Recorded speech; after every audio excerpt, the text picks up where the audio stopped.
काफ़ी सारे दोस्त हमारे ऐसे हैं जिनको परिंदों की ख़रीदारी की सही से पहचान नहीं होती। तो इससे होता क्या है कि वो अपने पास परिंदे लेके आ तो जाते हैं, उनके पेड़ लगाते हैं, लेकिन उनके पास ब्रीड नहीं आती। वो ब्रीड लेने में नाकाम हो जाते हैं, या फिर ब्रीड आती है तो अच्छी ब्रीड नहीं आती। कभी अंडे अनफर्टाइल होते हैं, कभी बच्चे कंडम निकल आते हैं। बहुत सारे मसले मसाइल लगे ही रहते हैं। ख़ास तौर पे ये चीज़ न्यू फैंसियर्स के लिए भी है कि न्यू फैंसियर ख़ास तौर पे सबसे ज़्यादा यही गलती करते हैं।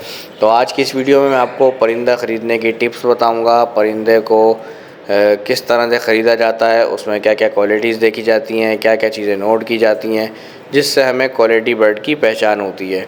हमेशा आप अपने पास हर चीज़ देख के अच्छा परिंदा लगाएंगे तो आपके पास अच्छी ब्रीड आएगी। क्योंकि देखें, क्वालिटी बर्ड जो होता है वो क्वालिटी वाली ही ब्रीड करता है, बशर्ते ये कि हमें साथ साथ उसकी डाइट वगैरह का भी ख्याल रखना चाहिए। अभी असल में ये जो पेयर आप देख रहे हैं, इस पेयर की मैंने करनी थी लोकेशन चेंज। वो क्यों, वो मैं वीडियो में आगे आपको बताऊंगा। लेकिन ये कि मैं इसी पेयर के अंदर आपको पकड़ के दिखाता हूँ कि मतलब क्या क्या चीज़ें मतलब नोट करते हैं परिंदे के अंदर ख़रीदारी के वक्त। इस पेयर की मैंने वैसे भी लोकेशन चेंज ही करनी है, तो मैंने कहा इसी को पकड़ के दिखा दूँ। तो ये देखें, मेल ये मैंने पकड़ा है। ये माशाल्लाह से साइज़ वाइज इसका चेक करें, माशाल्लाह साइज़ में बहुत अच्छा परिंदा है। और सबसे पहले देखें, आपने परिंदे का साइज़, उसकी हेल्थ देखनी है, उसकी आंखें देखनी है, उसके बाद उसकी चोंच वगैरह देखनी है। क्योंकि कुछ परिंदों को चोंच की बीमारी होती है, उनकी चोंच बड़ी हुई होती है। तो कुछ लोग ऐसे भी हैं जो कि फ्रॉड करते हैं, चोंच बना के लेकर आ जाते हैं नाखून कटर से काट के, वो आम बंदे को पता नहीं चलती फिर। और इसके पाँव के नाखून आपने चेक करने के, पाँव के नाखून पूरे होना चाहिए, जबकि इस मेल का एक नाखून मिसिंग है। ये मेरे पास काफ़ी पुराना मेल है।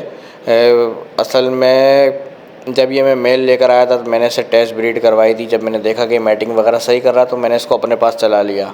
वरना पाँव के नाखून से क्या होता है, अगर पाँव के नाखून पूरे ना हो तो परिंदा मैटिंग के अंदर थोड़ी सी प्रॉब्लम करता है।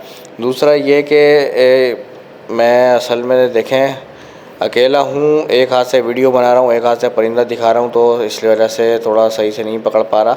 जहाँ पे मैं बीच की उंगली लगा के दिखा रहा हूँ, इस जगह पे हड्डी नहीं होना चाहिए, कहीं से ज़्यादा एक्स्ट्रा मीट ही नहीं होना चाहिए कि परिंदा बहुत ज़्यादा भारी हो, फुला हुआ हो, ना चर्बी पे हो ना सीप पे हो। अगर इसकी सेंटर में हड्डी होगी तो वो सीप पे होगा।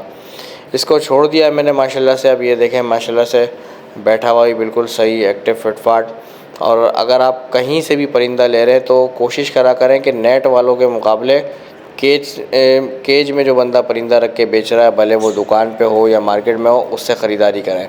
उससे क्या होता है, आपको परिंदे के बॉडी शेप भी दिख जाता है और परिंदा फ्लाइंग कर रहा है नहीं कर रहा है ये भी आपको दिख जाता है। जो लोग नेट में लेके खड़े होते हैं बेचने के लिए, उस परिंदे की आप फ्लाइंग चेक नहीं कर पाते। तो बाज़ औक़ात ऐसा भी होता है कि आप घर पे लेके जाते हैं परिंदा, वो आपका फ्लाइंग नहीं कर रहा होता। तो दोस्तों, सेकंड ये इसकी फ़ीमेल मैंने पकड़ी है। फ़ीमेल आप चेक करें, फ़ीमेल इसकी माशाल्लाह से ये मेरे घर की फर्स्ट ब्रीड की रेडी टू ब्रीड तैयार हुई है। इसके नाखून वाखून सब कुछ ओके हैं। बस फ़ीमेल में आपने एक चीज़ ये देखनी है कि इसकी वेंट की जगह मोटी नहीं होना चाहिए। क्योंकि बाज़ औक़ात ऐसा होता है कि इसकी वेंट की जगह मोटी होती है, तो लोग कहते हैं कि यार फ़ीमेल अंडों पर आ रही है, अंडों पर आ रही है, इसको ले जाओ। तो ज़रूरी नहीं है कि हर बंदा सही बोल रहा हो, बहुत सारे लोग फ्रॉड भी करके आपको बेच देते हैं। तो आपने बिल्कुल नॉर्मल परिंदा ख़रीदना है। नॉर्मल परिंदे से मुराद ये एक और पीस मैंने पकड़ा है, ये आप देख सकते हैं। इस तरह की हेल्थ होना चाहिए फ़ीमेल की, तो आप ले लें उसको। ना कि उसके सीने पे चर्बी हो, ना उसके बैंड पे चर्बी हो। वैसे ये मेल है पट्ठों का। इसकी नाक आप देख रहे होंगे पर्पल शेड में आ रही है, माशाल्लाह सैडली पाइड में है। पट्ठे जो हैं, पट्ठों को आपने जो पहचानना है वो कि तकरीबन आप लोग जानते ही हैं कि मेल की नाक पर्पल और फीमेल की वाइट होती है। ये देखेंगे, अर्ली बाइट की मैंने फ़ीमेल पकड़ी है, माशाल्लाह से अच्छी फ़ीमेल है, नाक बिल्कुल वाइट है।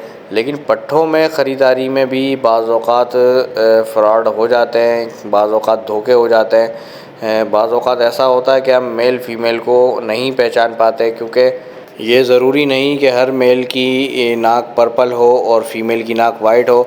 बाज़ औक़ात ऐसा भी होता है कि फ़िरोज़ी शेड में नाक पाई जाती है पट्ठों में, जो कि मेल और फ़ीमेल की आइडेंटिफ़िकेशन थोड़ा मुश्किल कर देती है हमारे लिए। ये एक पीस मैंने पकड़ा है, ये रात को अक्सर दरअसल मैं रात में वीडियो बना रहा हूँ तो कैमरा भी फ़ोकस में मसला कर रहा है, और एक अपने सब्सक्राइबर भाई की फ़रमाइश पे ही बना रहा हूँ ये वीडियो, क्योंकि उनको करनी है परचेजिंग। और उनको क्या मतलब काफ़ी सारे दोस्तों को परचेजिंग करनी होगी, क्योंकि सीज़न अभी चल रहा है, ब्रीड आ रही है, लोग ख़रीदारी कर रहे हैं। तो बहरहाल ये देखें, ये फ़ोकस मैंने करा, ये जो पीस है इसकी नाक ना पूरी पर्पल है ना पूरी वाइट है। अब ये क्या है, देखें ज़्यादातर इसमें ऐसा होता है कि जो नाक के आप नथने देख रहे हैं, नथनों की तरफ जिसकी वाइट नाक होती है ये फ़ीमेल पाई जाती है। ये चोंच की तरफ से फ़िरोज़ी है और नथनों की तरफ से, नाक की तरफ से जो इसके होल हैं वहाँ से वाइट, तो ये फ़ीमेल है। अब कभी कभार ऐसा होता है कि बहुत ज़्यादा फ़िरोज़ी होती है, ये थोड़ा लाइट फ़िरोज़ी है, डार्क फ़िरोज़ी में मेरे पास कोई पीस नहीं है, तो मैं उसकी भी पहचान आपको ऐसे ही बताता चलूँ। जो डार्क फ़िरोज़ी होती है लेकिन नथनों की तरफ से वाइट होती है, वो भी आगे जाके फ़ीमेल ही बनती है। उसमें होता क्या है कि गुज़रते वक्त के साथ साथ वो अपनी नाक साफ़ कर लेती है, वाइट कर लेती है और वो फ़ीमेल बन जाती है। फ़ीमेल बन कर जाती है, वो पहले से ही फ़ीमेल होती है, लेकिन हम लोग बाज़ औक़ात मेल के चक्कर में धोखा खाए हुए होते हैं। हमने उसको मेल समझ के ख़रीदा होता है किसी मख़सूस पीस के साथ लगाने के लिए। होता क्या है, इससे हम 1 महीना 2 महीना इंतज़ार करते हैं और हमारा टाइम बर्बाद होता है जब वो मेल की जगह फ़ीमेल निकल आती है। तो ये देखें, ये मैंने फ़ीमेल छोड़ी है और ये जाके बैठी है मेल के पास।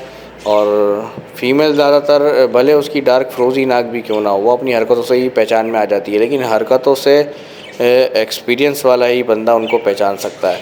अब ये देखें, मेल इस पे मस्त हो रहा है, ये मेल भी मेरे घर का है और वो जो मैंने रेम्बो के साथ फ़ीमेल लगाई है वो इसकी बहन है, इस मेल की।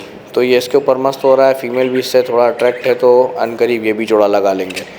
और सेकंड, ये पेयर जो मैंने यहाँ पे शिफ्ट करा है, इसकी क्या वजह है, देखें मैं आपको बताता चलूँ। बाज़ औक़ात ऐसा भी होता है कि हमारे पेयर ब्रीडिंग नहीं करते काफ़ी टाइम से, पेयर तो इनके लगे हुए होते हैं लेकिन ये मैटिंग नहीं करते हुए, जिसकी वजह से ब्रीड हमारी लेट हो रही होती है या ब्रीड नहीं आती।